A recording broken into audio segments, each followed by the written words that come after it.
Je suis Maître Saran Keita, épouse d'Akité. Je suis avocate inscrite au barreau du Mali. Je suis membre du conseil d'administration de FAMDEV. FAMDEV est un réseau de communication qui a son siège à Dakar, en République du Sénégal.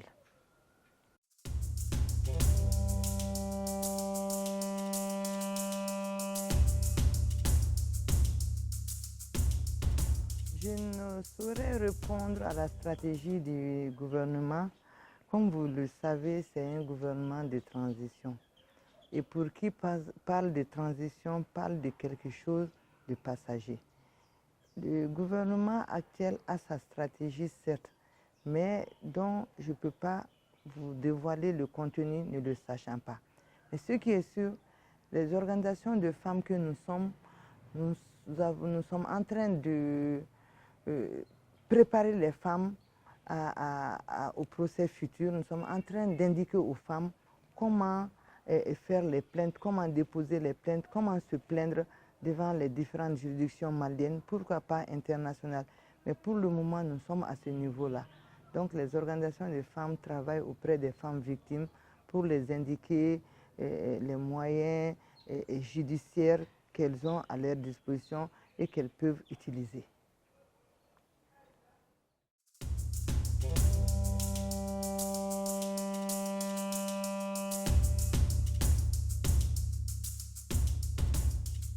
La Forzato n'a pas de mandat de poursuite internationale. Comme son nom l'indique, c'est une force qui s'occupe, qui travaille pour la lutte contre le terrorisme. Donc c'est une force antiterroriste donc qui doit être là pour lutter contre le terrorisme. Donc elle n'a pas de mandat au niveau international. Donc comme recommandation, ce que je peux dire, c'est de les former pour que cette force puisse comprendre ce qu'elle doit faire, ce dont ses attributions, pour qu'elle puisse être déployée sur l'ensemble du territoire malien, lutter contre les terroristes qui sont là. Donc c'est une force antiterroriste qui doit être là pour lutter contre le terrorisme. Donc comme recommandation, je peux dire qu'elle doit être formée pour être déployée sur l'ensemble du territoire malien pour jouer son rôle pleinement.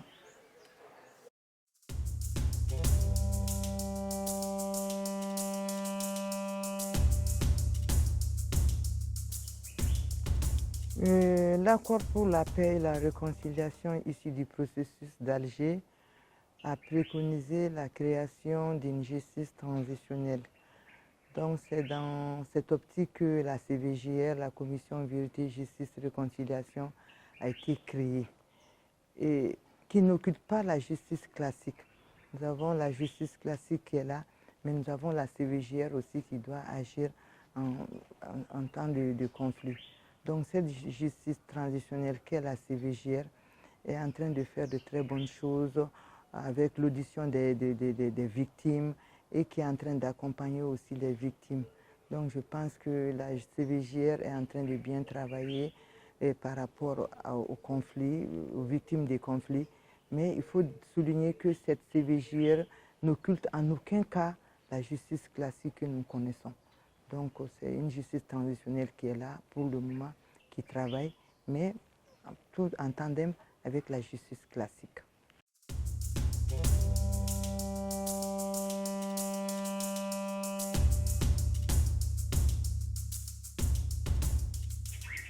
Les associations de défense des droits des femmes sont à pied d'œuvre par rapport à ce que justice soit faite aux victimes que nous connaissons dans ce pays-là. Il y a des victimes qui ont été répertoriées, mais d'autres non. Donc, nous sommes en train de travailler pour qu'on puisse les répertorier et pour qu'on puisse les organiser, pour qu'elles puissent agir en association.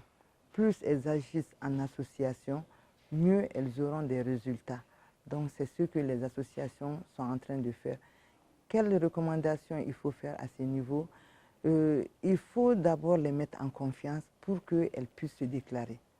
C'est le premier travail qui doit être fait, les mettre en confiance, les rassurer leur sécurité Et puis le silence, parce que les femmes n'aiment pas parler de leur victimisation par rapport aux crimes sexuels.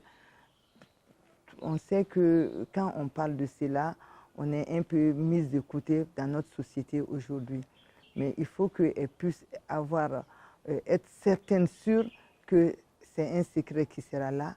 Et puis les faire un répertoire, les répertorier, les organiser pour qu'elles puissent agir en justice, bien sûr en association, pour qu'elles puissent avoir gain de cause par rapport à ce qu'elles ont subi, avec l'accompagnement des organisations de la société civile, pourquoi pas les organisations qui travaillent sur la thématique droit.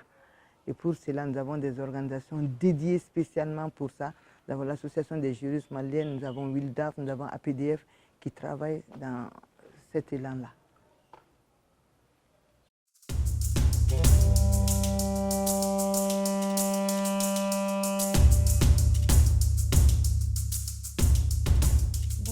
À ce jour, la CPI est en train d'accompagner le Mali par rapport à ce qui s'est passé à Tombouctou.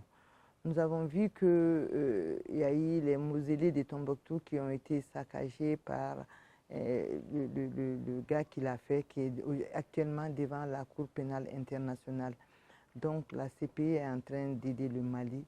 Et nous savons aujourd'hui que cette CPI, il y a un fonds d'indemnisation des victimes.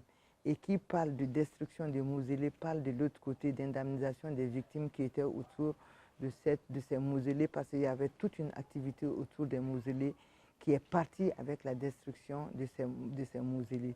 Donc il y a aujourd'hui un fonds d'indemnisation des victimes de la CPI, dont la directrice est une Malienne, qui est en train d'œuvrer à ce qu'on puisse dédommager les victimes de la CPI. Et pendant qu'il y a un procès en cours par rapport au gars qui a eu à détruire les mausolées. Donc la CPI est en train aujourd'hui d'accompagner le Mali dans la recherche de sa justice, dans la recherche de la justice dans son pays. Merci pour l'initiative de pouvoir échanger sur ce qui concerne la justice dans mon pays, le Mali, qui est victime de crise depuis bientôt 8 ans. Donc quand j'ai l'occasion de parler de justice de mon pays, voyant tout ce qui se passe aujourd'hui dans mon pays, c'est un plaisir pour moi de le faire et je serai encore ouverte à le faire quand d'autres cas d'échange se présenteront à moi.